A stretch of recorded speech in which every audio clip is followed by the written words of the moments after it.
How's it going today, guys? I want to go over this flowchart that I found online before we take a look at any stocks today. This thing is really helpful. It kind of gives me a mental picture of what it is that I need to be focused on when I trade. I like to take a few minutes before the trading session, before I start trading for the day, to take a look at this and just go over it. And that way, when I do that, it helps me to stay on course, and it prevents me from trading on whims, and helps me to trade based on chart data instead, which is what everybody needs to be doing when they do day trades. Because if when you're trading on whims, you're basically going to lose money. You might have some luck, but luck eventually runs out, and this thing will keep you from making stupid mistakes if you try to understand it and you take the time to look at it before you trade. It's pretty self-explanatory. Whenever you're looking at a chart, there's going to be one to three things happening. So either the chart's going to be looking bullish and there's going to be an uptrend, or the chart is going to be going sideways, or the chart is going to look bearish and go on a downtrend. And this kind of gives you a framework, no matter what the situation is, and it tells you what to do in each particular case. So take a screenshot of this and put it on your desktop and just look at it from time to time, and always before you start trading for the day. I want to show you guys this chart here, which is going to help me answer some questions that I've been hearing a lot. A lot of people been asking me, where do I sell? How do I know exactly where to sell when I enter a trade? And where exactly do I find that information out? So this chart right here is a pretty good example. This is today's chart, February the 10th.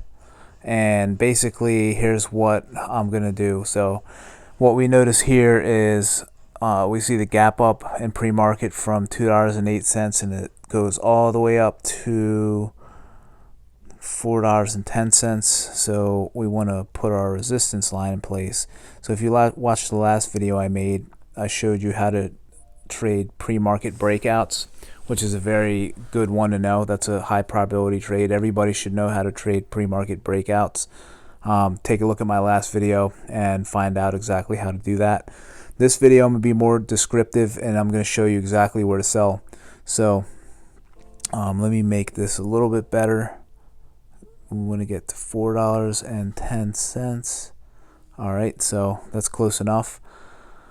So we know that if the price breaks this resistance line here, if the price breaks $4.10, that there's a very good chance that the price is going to rise 5, 10, 15, 20 cents higher above this resistance line, and that is going to be our high probability trade. That's exactly what we're looking for when we trade, because that's going to be instantaneous profit.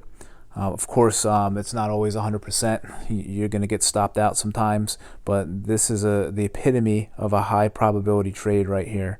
So once we know our pre-market high, that's going to be resistance, and we're going to look to sell above that price once the price actually rises and breaks through the resistance. So where do we know where we're going to sell? I like to use the 30-minute for that. And the 30-minute, it'll show you all the price action even in the pre-market. So if you use like the hourly or the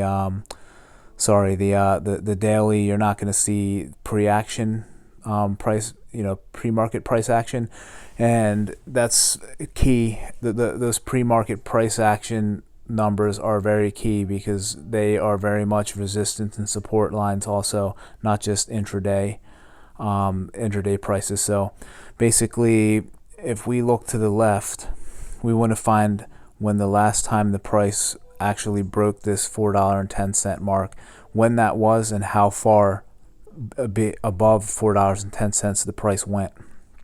So let's scroll to the left. We don't see anything here. This is nothing. $2.25 is nothing. $3.40 is nothing. All right, here we go. So we see that the last time the price broke above that $4.10 pre-market high, it went to $4.25. So that's resistance, guys. That's where that's telling us where to sell. So if the last time the price broke this area right here, it went to $4.25, we can expect it to go pretty close to that. A lot of times you'll see that the price actually goes exactly right to the same exact price that it went to the last time it broke resistance. So what we'll do is we'll put a line here. This is going to help us to map out an area of resistance. So there we go, $4.25. So it looks real skinny. I'm gonna do it a lot more justice once I change it back to the 5-minute chart, or even the 1-minute chart is gonna do it a lot of justice. Actually, let's go back there the easy way. Zoom in a little bit or zoom out. So this is the 1-minute chart. So we have the pre-market high of $4.10. So as soon as the price breaks above that, we know that we don't want to just hold it. We're not just gonna. The price isn't gonna break $4.10, and then we're just gonna hold and see how high it can go, because that's called gambling, and you don't want to do that. Now we have logic applied to this trade. Now we know where we can sell and how much profit we can make, and if this trade is really worth entering. Because if the price only goes to let's say when we looked left, the price only went to $4.12. That means it's only 2 cents. We're only looking to make 2 cents once it breaks the resistance, and that's not good. So since we found that it actually goes all the way up to $4.25, that gives us 15 cents. So 15 cents is a nice profit if we can sell and make a 15-cent gain per share on a trade. That's going to be a nice profit where this trade is definitely worth entering. So we notice here in the pre-market, the price starts to go down a little bit towards the open. And what happens at the open? So at the open, we see volume comes up, and these are 1-minute candles right here. So this is a quick trade. This is quick profit right here. So the volume rises and it sends the price up all the way to where? To $4.23. So did it go all the way up to $4.25? No. Like I said before, sometimes it does. It goes exactly to the last place it went, but this time it didn't. So how we trade this is we set our buy stop order in for $4.12. So once the price breaks through $4.10 right here, it triggers our entry at $4.12. So once we're in the trade, we're looking to sell around $4.25. We don't want to wait till it gets to $4.25 because that's resistance. So if $4.25 is resistance, what usually happens at resistance levels? Once a price hits a resistance level, selling pressure comes in and it drives the price back down, and we can see that happened right here. So it went up, it hit the next resistance. After it broke the $4.10 resistance, it hit the next level of resistance, and selling pressure came in and pushed it right back down. So you don't want to hold all the way up to the previous high of $4.25. You want to be conservative, and you want to sell it about 2 or 3 cents before. So like 423. So I don't know if this is high frequency trading or market makers or institutions or whatever, but people knew, trading systems knew, buyers knew that once it broke this $4.10 mark right here, that people are going to look to sell at $4.25. So considering that information, the selling pressure came in earlier than 425. So so people were being conservative here, which is what you need to do too. Never set it up here, no matter how many times you see it hit, because it's demoralizing when you see yourself in a trade and you're up 10 cents, 15 cents per share, just to get stopped out on a loss because you held for too long. So this is logical right here. So once you see it getting anywhere near this past previous resistance, that's where you want to sell before it. So this is a good example of, this is a pretty good chart to show you where you can learn where to sell. What I advise here is you set your buy stop to $4.12, you enter, and then you sell it before 425, just like everybody did here at 423. If you want to be really conservative, you can say I'll sell at 420, 421, 422. More power to you, but whatever. You want to set your stop loss at $4.10. So you're entering at 412. That's a convincing move that breaks through resistance. That's worth entering at that point, because it didn't just poke through resistance. It kind of went in convincingly. So so if you're entering at 412, you sell your sell stop, or your stop loss order is going to be at $4.10. And if something doesn't go your way, because this is not guaranteed, this is high probability, but that I'm not saying that it's 100%. So there's a big difference between something being high probability and something being 100%.